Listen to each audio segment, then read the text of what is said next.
Perkenalkan, kami dari kelompok 6 Gizi Kesehatan Masyarakat Pesisir dari kelas 5E yang beranggotakan.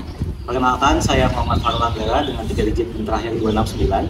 Perkenalkan, saya Novi Mustika dengan digit tim terakhir 240. Perkenalkan, saya Dia Afiani dengan 3 digit tim terakhir 151. Perkenalkan, saya Salma Nur Fadila dengan 3 digit NIM terakhir 123. Perkenalkan, saya Din Elia dengan 3 digit NIM terakhir 019. Perkenalkan, saya Naura Zajak Malina dengan 3 digit NIM terakhir 161. Perkenalkan, saya Risya Dian Fadila dengan 3 digit NIM terakhir 111. Perkenalkan, saya Sabila Puspa dengan 3 digit NIM terakhir 182. Dan saya Hosyana Reta Arifin dengan 3 digit NIM terakhir 255. Selamat menyaksikan. Harus waspada, jajanan berbentuk minuman semprot yang digemari anak-anak bikin petaka. Siswa sekolah dasar keracunan. 22 siswa sekolah dasar di Indramayu keracunan usai menyantap jajanan. Siswa sekolah dasar di Sukabumi, Jawa Barat mengalami keracunan. Sebagian besar jajanan mengandung bahan kimia berbahaya. Para korban mengalami mual, muntah, pusing. Para pelajar tersebut mengalami mual, pusing. Mereka mengalami pusing dan mual. Gejalanya mual, muntah hingga sesak nafas.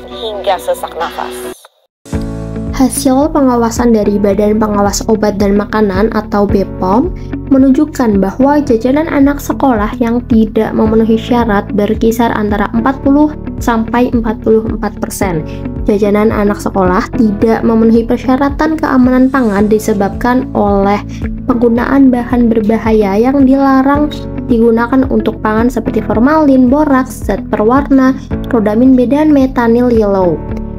Hasil dari Riskesdas atau Riset Kesehatan Dasar Kemenkes tahun 2013 menunjukkan bahwa prevalensi kanker anak usia 0 hingga 14 tahun yaitu 16.291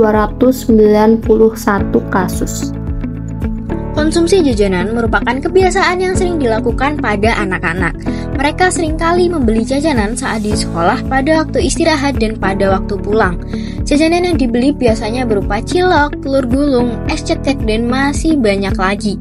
Jajanan tersebut tidak dapat dipastikan kebersihannya dan kandungan yang ada di dalamnya. Anak-anak cenderung menyukai jajanan yang memiliki tampilan menarik dan sering dibeli oleh teman-teman mereka. Jajanan tersebut biasanya mengandung pewarna, pengawet, bahkan pengenyal yang membuat mereka kecanduan.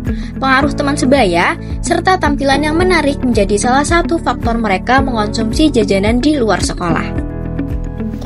Berikut ini faktor-faktor yang mempengaruhi konsumsi jajanan berbahaya yang mengandung bahan kimia pada anak-anak sekolah dasar. Nah, yang pertama ini ada kurangnya pengawasan dari orang tua dan guru. Kedua, kurangnya pengetahuan anak tentang bahaya bahan kimia dalam makanan. Dan yang ketiga, harga jajanan yang murah dan mudah dijangkau. 4. Rasa dan penampilan jajanan yang menarik bagi anak-anak. Dan yang kelima, kurangnya regulasi atau kontrol pada penjualan jajanan di sekitar sekolah. Nah, berikut ini merupakan dampak dari mengkonsumsi jajanan berbahan kimia bagi kesehatan. Boraks berdampak negatif terhadap kesehatan karena memiliki efek racun yang dapat membahayakan sistem metabolisme kesehatan manusia. Paparan jangka pendek menyebabkan terjadinya iritasi saluran pernapasan, mual, diare, dan kram perut.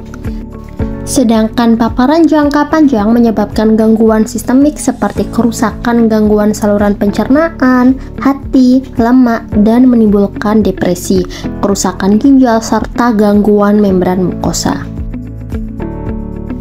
Yang kedua, dampak dari formalin. Efek jangka pendek penggunaan formalin dapat mengakibatkan alergi, iritasi, mata berair, kemerahan, pusing, muntah, mual, rasa terbakar, dan sakit perut. Adapun efek jangka panjangnya dapat bersifat karsinogen atau penyebab kanker. Yang ketiga, dampak rodamin B. Rodamin B dapat menyebabkan kerusakan pada glomerulus ginjal dan mukosa kolon. Konsumsi dalam jangka pendek dapat memicu gejala seperti sakit perut, pusing, dan muntah.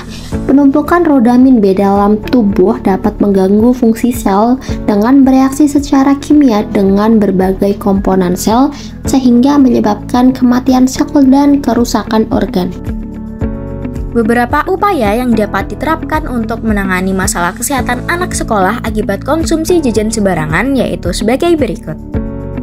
Anak sekolah, upaya yang dapat dilakukan kepada anak sekolah dengan memberikan pemahaman untuk memberikan pengetahuan keamanan pangan dalam komunitas sekolah dengan pengenalan pangan jajanan yang aman dan memperhatikan nilai gizi pada pangan olahan jajanan. Peran orang tua sangat penting dalam memberikan edukasi kepada anak mengenai pemilihan jajan dan orang tua perlu untuk mengawasi jajanan yang dapat dikonsumsi oleh anak. Keterlibatan orang tua dalam memberikan bekal makanan dan memberikan uang saku secukupnya sehingga anak tidak membeli jajan sembarangan. Pihak sekolah dapat berkontribusi dalam pengawasan makanan yang dikonsumsi oleh siswa dengan melakukan gerakan nasional menuju PCAS yang aman, bermutu, dan bergizi. Dari pihak pedagang jajanan, kita dapat meningkatkan pengetahuan para pedagang jajanan dan melakukan pelatihan pembuatan jajanan yang sehat, bergizi, dan aman. Serta dari pemerintah terutama Dinas Kesehatan juga memiliki peran dengan memastikan pembinaan pangan jajan sekolah dengan melibatkan puskesmas untuk membantu melakukan pembinaan serta pengawasan pada para pedagang sekolah secara rutin. Sekian dari kami, semoga bermanfaat. Wassalamualaikum warahmatullahi wabarakatuh.